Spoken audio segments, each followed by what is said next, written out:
비둘기는 새끼가 금방 자라요. 조류에 무슨 젖이 있어 그러는데 젖으로 키웁니다. 젖은 포유류에서 나오는 거잖아요. 그러니까 어마어마한 양 먹고 엄청나게 빨리 자라거든요. 둥지를 떠날 때는 이미 비둘기 성체의 80%, 90%가 돼 있어요. 근데 비둘기가 재미있는 게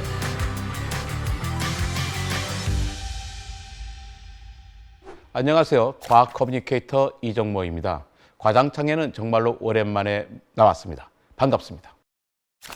사람이 어떤 동물과 친한다는 건 어떤 관계일까요? 결국 우리가 가축으로 사용한다는 거잖아요. 가축화할 수 있는 동물들의 조건이 있어요. 그 제레드 다이아몬드가 총균세에서 6가지 조건을 제시했습니다. 첫 번째 조건은 뭐냐면 인간에게 유익해야 된다는 거예요.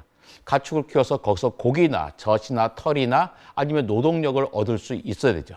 얼룩말은 이 점에 있어서는 오케이예요. 두 번째 조건은 성장이 빨라야 돼요. 1, 2년 사이에 번식이 가능할 수 있어야 됩니다. 이 조건도 얼룩말도 충족해요. 문제는 세 번째부터입니다. 얼룩말은 공황 장애가 있어요. 뭔가 이제 급하다 그러면 미쳐 날뜁니다. 그러니까 이건 사람이 키울 수 있는 게 아니에요. 여섯 번째 조건은 사회성이에요. 무리 내 서열이 분명해야 되는데 얼룩말은 무리 지어 살긴 하지만 서열이 있다기보다는 그냥 모여 살 뿐인 거예요. 가축화에 필요한 6가지 조건 중에 첫 번째, 두 번째밖에 해당하지 않죠. 그러니까 얼룩말은 사람들과 친하게 지낼 수가 없는 거였습니다. 인간은 오랜 시간에 걸쳐서 온순하고 협력적인 개체만 골라서 번식시켰고 그 결과 오늘날의 말처럼 사람과 친숙한 동물이 됐던 거죠. 그런데 얼룩말은 길들여지지 않았어요. 왜냐하면 주로 아프리카의 사바나에 살고 있잖아요. 아프리카 사바나에는 포악한 포식자가 존재하고 있습니다. 그러니까 얼룩말들은 항상 다른 동물에 대해서 경계가 되게 심했던 거예요. 그러니까 사람도 마찬가지로 경계가 너무 심해서 사람이 길들일 수 없었던 겁니다. 얼룩말은 다리 근육이 강하고 발길질이 매우 강력해요. 발길질의 방향을 짐작할 수도 없습니다. 그러니까 사람을 차거나 물어서 다치게 할 확률이 되게 크죠. 물론 말도 사람을 차기도 하고 물기도 하지만 얼룩말과는 이제 차원이 다릅니다. 유전자도 달라요. 말과 얼룩말은 다 에쿠우스 속이에요. 그러니까 속은 같은데 종 자체가 완전히 다른 거예요. 근데 200만 년 전에서 300만 년 전에 공통 조상에서 말과 얼룩말이 갈라섰습니다. 얼마나 달라졌냐면 염색체 수 자체가 완전히 달라요. 보통 말은 32쌍이거든요. 근데 얼룩말은 22쌍, 23쌍, 16쌍. 종마다 다 다른 걸 가지고 있습니다. 그래서 사람들은 그래도 얼룩말과 말이니까 어떻게 교배시켜 볼 수 있잖아. 뭐 당나귀하고 말을 교배시켜서 노새를 만들잖아요. 이런 식으로 얼룩말이 힘이 세니까 얼룩말을 어떻게 이용해서 새로운 종자를 만들 수 있지 않을까 시도해 봤어요. 그게 조르세라고 하는 종이 있어요. 수컷 얼룩말과 말 암컷을 교배시킨 거예요. 그런데 그냥 얼룩말 성격만 나타났고 당연히 종이 다르니까 이제 그 자손은 불임이죠. 또 다른 거는 얼룩말과 당나귀를 교배시킨 것도 있었습니다. 그것도 여전히 성격은 얼룩말 성격이 나왔어요. 또 당연히 후손을 남기지 못했고요. 교배에 실패했습니다. 그 얼룩말과 말의 잡종을 만든 이유가 뭐냐면 영국 군들이 그걸 만들었어요. 19세기에서 20세기 초에 영국 사람들은 아프리카 탐험용으로 얼룩말을 활용하려고 했어요. 근데 얼룩말은 잘 쓸 수가 있는 게 아니잖아요. 근데 왜 얼룩말을 사용하려고 그랬냐면 얼룩말은 말라리아 모기를 덜 끌어당깁니다.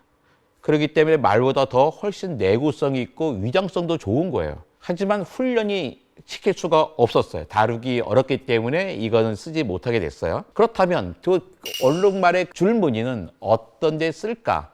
여기엔 여러 가지 이론이 있는데요. 가장 쉬운 거는 포식자에게 혼란을 주는 효과입니다.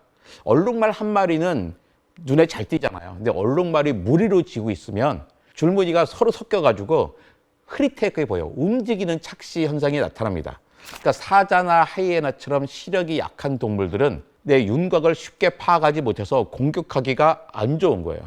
그래서 공격 타이밍을 놓치게 만들어요. 두 번째 이유는 체온 조절입니다.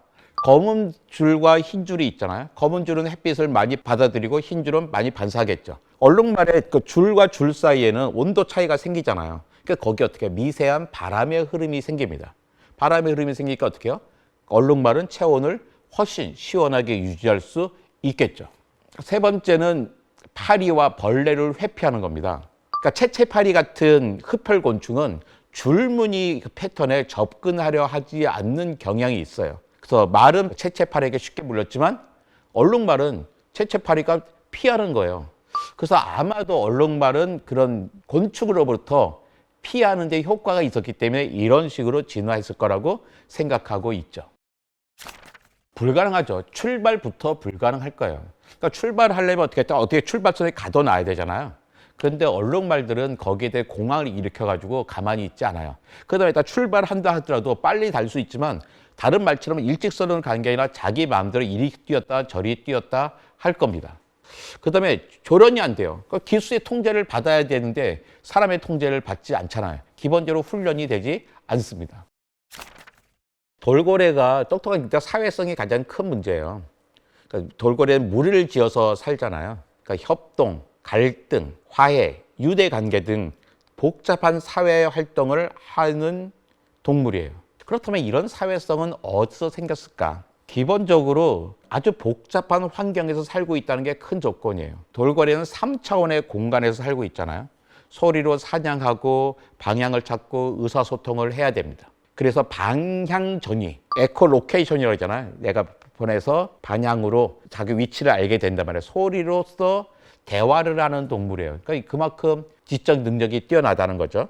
그래서 감각 처리 능력이 되게 뛰어납니다. 청각, 공간, 정보 통합, 그다음에 지각 판단, 문제 해결 능력이 있어요. 이러기 위해서는 엄청나게 커다란 뇌를 가져야겠죠. 돌고래는 포유류 가운데서 사람 다음으로 큰 뇌 체중 비중을 갖고 있어요. 뇌가 크다는 게 중요한 게 아니라 체중당 얼마의 뇌를 갖고 있냐가 중요한데 사람 다음으로 그 비율이 높은 동물이 바로 돌고래입니다. 측두엽과 그 전두엽이 아주 발달했어요. 이건 뭐냐면 언어, 계획, 사회 활동, 사회적 판단, 감정 조절을 하는 부분이거든요. 판단하고 사회 활동을 하는 데서 필요한 부분이 엄청나게 크게 발달한 동물이죠. 보통 둥지를 짓고 사는 동물들은 우리가 새끼를 잘 보지 못하죠. 비둘기는 둥지 안에서 다 자란 다음에 나오기 때문이에요. 그러니까 사주가 지난 다음에 둥지 바깥으로 나오거든요. 그러니까 우리는 작은 비둘기를 보지 못하죠. 근데 비둘기가 재밌는 게 그러니까 피전 밀크라 해가지고 젖으로 키웁니다. 젖은 포유류에서 나오는 거잖아요. 그러니까 조류에 무슨 젖이 있어 그러는데 그 젖이라는 게 진짜 젖은 아니에요. 그 소화기관에서 만들어진 영양 덩어리를 갖다가 이제 토해서 주는 겁니다. 근데 이게 마치 하얗게 끈적끈적해 보여서 이제 피전 밀크라고 이제 우리가 부르는 거죠. 사람들도 초유가 보면 초유를 꼭 먹어야 된다잖아요. 초유에 뭐가 있냐면 면역 물질이 있어요. 엄마를 통해서 면역을 갖게 되는데 비둘기도 그 피전 밀크를 통해서 초기에 면역력을 획득합니다. 그리고 이제 비둘기는 새끼가 금방 자라요. 다 대부분의 새들이 마찬가지잖아요. 어마어마한 양 먹고 엄청나게 빨리 자라거든요. 그러니까 빨리 자라 보니까 그러니까 4주쯤 있다가 둥지를 떠날 때는 이미 비둘기 성체의 80%, 90%가 돼 있어요. 사실은 한 달밖에 안 되는, 한두 달밖에 안 되는 비둘기들이 많이 있지만 걔가 새끼인지 어민지 구분하지 못할 뿐입니다. 위협의 강도와 방향을 찾습니다. 그러니까 도시에서 비둘기는 수없이 사람들을 마주치잖아요. 그러면서 저 인간이란 종은 나에게 그닥 해로운 종이 아니야라는 걸 너무나 잘 알고 있는 거예요. 그래서 사람이 가까이 와도 나한테 실제로 공격하지 않나라고 인식하고 있는 거죠. 우리 주변에서 누가 비둘기에 잡은 사람 아무도 없잖아요. 한번 떠오를 때, 한 번 날아오려면 엄청나게 많은 에너지가 필요한 거예요. 자기 몸을 들어 올리려니까. 근데 크게 위협도 아닌데 괜히 사람 올 때보다 후두둑 날아가면 아이고 이제 그 에너지를 다 감당해내지 못하잖아요. 만약에 날 때 에너지가 그렇게 많이 들지 않는다 그러면 사람 다가오면 혹시 모르니까 튀었겠죠. 비둘기들이 닭둘기라 하잖아요. 다 뚱뚱하잖아요. 뚱뚱해서 날 때 에너지 너무 많이 들어요. 그러니까 웬만하면 날지 말아야지라고 생각을 하고 있겠죠. 저는 옛날 선생님들이 뭐라 그랬냐면 폭풍이 애들 불어다가 다 뿌려준다 막 이런 얘기 했는데요. 말도 안 되는 얘기예요. 우리 60년 동안 그런 거 본 적이 있어요. 폭풍이 저 산에만 부는 게 아니라 여기도 불잖아요. 만약에 폭풍으로 갖다 줬다면 도시에도 막 떨어져야 되죠. 그런데 어디 산 꼭대기 가도 조그만 연못에 물고기는 다 있단 말이에요. 도대체 어떻게 여기에 물고기가 있어? 이런 생각이 드는데 예전에는 거기가 외딴 연못이 아니었다는 거죠. 수천 수만 년 전에는 거기가 하천이나 물줄기하고 연결되어 있는 곳이었을 가능성이 매우 큽니다. 또 다른 방법으로는 이제 새예요. 새 몸에 붙어서 알이나 치어가 옮겨올 수 있어요. 실제로 이것은 많이 관찰됩니다. 아주 작은 물고기나 물고기 알이 습하거나 젖은 상태로 새 몇 시간 동안은 이렇게 버틸 수가 있거든요. 공기 중에서도.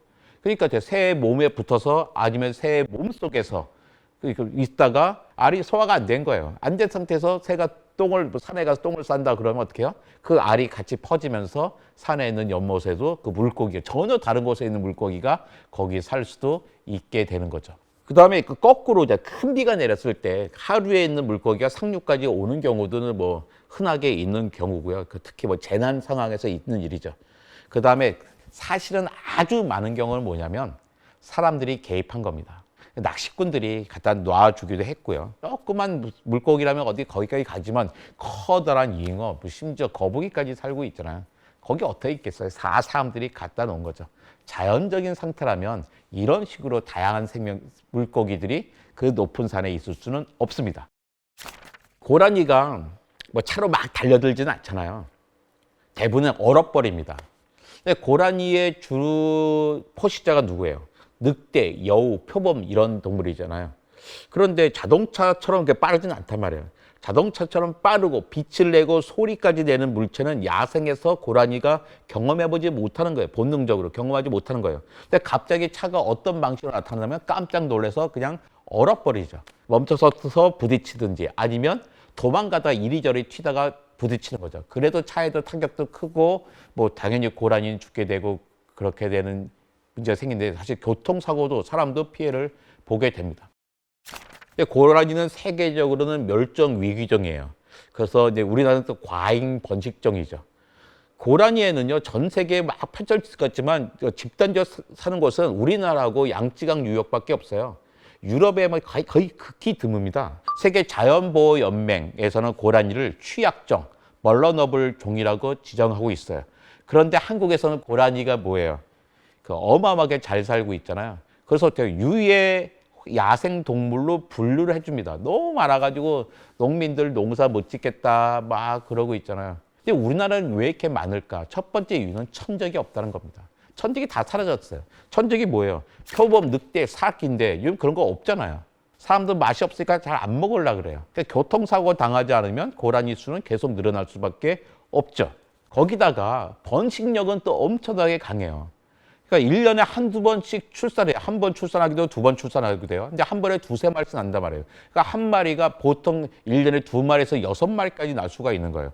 거기다가 암컷은 한 살만 돼도 번식 능력이 있어요. 기하급수로 늘어나고 있습니다. 근데 고라니가 살기는 너무나 좋은 곳이에요. 우리나라 뭐 숲과 농경지가 잘 어울려져 있잖아요. 그래서 고라니는 먹을 것도 많고 번식도 좋아. 숫자가 안 늘어날 이유가 없는 거죠. 외국에서는 되게 부러워요. 한국의 고라니 보고서. 하지만 우리는 사실은 좀 힘듭니다. 우리는 동물들 누구나 다 좋아하잖아요. 동물을 어떻게 하는 게 좋을까요? 우리 동물원 많이 가려합니다.